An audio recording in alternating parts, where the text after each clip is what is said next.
So, the M4Y, the second of the new Tier 8 premium tanks, being brought to us this holiday season.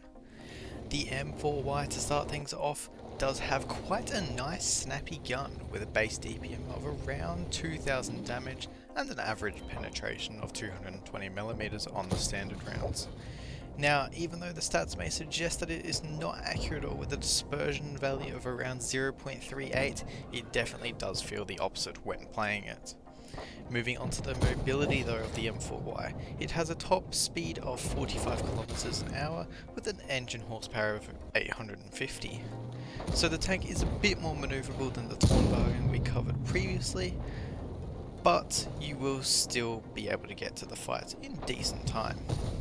But when you do get to the fight, you are going to struggle staying in the fight potentially with its kind of odd armor model. When looking at the base armor, we can see that the frontal hull armor has 177mm and the frontal turret armor has 279mm.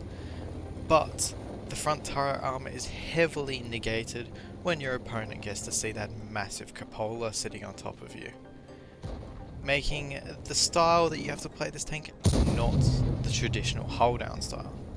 The equipment setup I have been personally running on this tank has been hardening, rammer and V-steps, just to try and boost its all-round stats.